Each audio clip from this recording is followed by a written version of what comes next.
Okay, guys, I'm here today with Giancarlo Bodoni. Huge honor for me and Plácido. And guys, 2 times ADCC champion. Giancarlo just won the ADCC for the 2nd year in 2024. So amazing to have you here, Mr. Bodoni. Thank you. And today he's going to show us here how to invert from the Reverse De La Riva.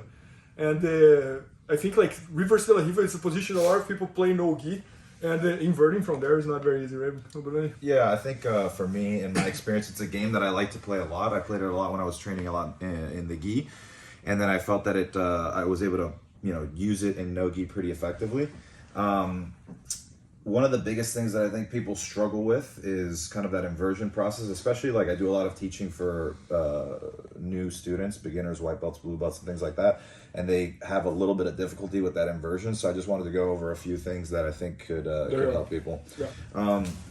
So normally when we go in and we start looking to invert, I like to look at it in a few different steps. The first one is going to be the off balance.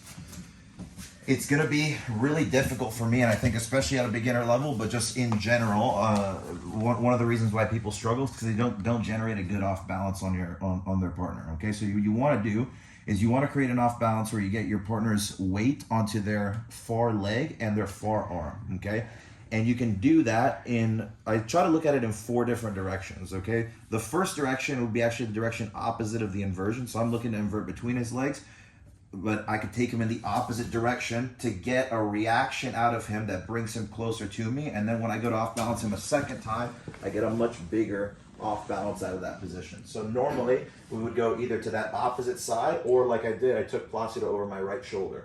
Okay, come back. We can also take him out to the side directly here. And we can also take him to that back corner depending upon how my training partner reacts. So a lot of times your partner's on a knee here, and as I create a push and pull, we extend him straight back, okay? However we get our off balance, we off balance him to the same side that we want to invert to create a gap between his knees for my head to go under. So the next thing we want to think about doing from here is I have initially this post on his shoulder to create a little bit of space. Now I want to start switching that post from the front of the shoulder to underneath the armpit here at the lat muscle. And what that's going to do is it's going to allow me to start gaining momentum with my left leg to start getting my head underneath.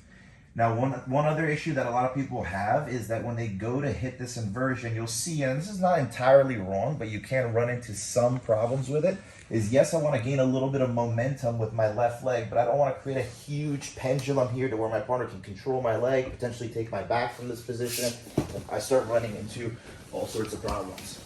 So instead, I like to think about creating a pendulum with my knee, okay? And the whole goal is not just to get my head underneath my partner, so I off-balanced him, I switched to the lat. It's not just to get my head underneath my partner's legs, but I want to get my head and my knee underneath my partner's legs. So I go in and I create a knee pull rather than a big swing with the leg here. So we create an extension.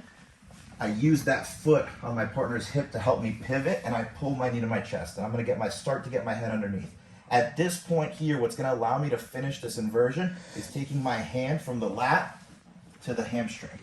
When I take the hand from the lat to the hamstring, I lead with my knee, and I think about bringing my knee behind my partner's hamstring, and now we can start setting things up from this backside position. And I think the biggest detail to completing that turn is your head position. So a lot of times people struggle with getting underneath because when they go to extend, they look at the direction that they want their head to be, which is going to be between their partner's legs. So when I go to try to invert on Plácido here, if I look down and through his legs, I find that it's going to be hard for me to maintain that inversion. You see people having to do this a lot, and then they struggle actually being able to get underneath your partner. When you extend, I think about pulling my knee to my chest, and as I start to turn, I look up at the ceiling, and that's what allows me to get onto both shoulders, is the fact that I look up at the ceiling. Now I go to the hamstring, this foot can come out, and I lead with my knee, and then I get into a position where I can start setting a whole bunch of different things up. Good. So, but I always try to summarize things here. So, would you say that the 2 most important details is the push and pull in the beginning? Yeah, the off balance. And bending the knee and looking towards the diagonal in order to be able to finalize the inversion? Yeah, I would say the knee pull portion and then looking up at the ceiling. So that tucking of the head. So a lot of times, like for example, when people go to do, like when they're warming up or they do these kind of solo drills, when you go to do it, you want to start looking up at the ceiling. That's what allows you to get to 2 shoulders. So it's no different in that position. Got it. So push and pull, bring your knee in, and look to the ceilings. Yeah. Those might be the three key factors there. Yeah, and get your knee behind their hamstring. Got it. Yeah. Oh, no, that's incredible. No, and I love it because I think many people struggle to do an inversion. For example, inversion is not my thing. If I try to do an inversion here right now, I'm gonna struggle. Yeah. But I think those like small details might help more than we think. Yeah, for sure. No, we got it. Yeah, guys, Giancarlo shot an entire instruction all about the Reverse De La Riva, which is something that he does a lot. And if you watch his ADCC match, for example, anytime he has an opportunity to go to the Reverse De La Riva, he goes. And it's going to be at BJJFanatics.com very soon, so make sure to check that out. And as you guys can see, he's just not an athlete, he's also an amazing instructor. And he's training under John Danaher for the last 3 or 4 years. A little over 3 years. Yeah, so you're going to see a lot of similarities in the way he teaches and the way John teaches, which I think makes like an amazing instructor. Thank you, Bodoni. Thank you. Please help me out to grow my YouTube channel. Just click subscribe. And to watch more videos, just click under see more videos. I hope you enjoyed.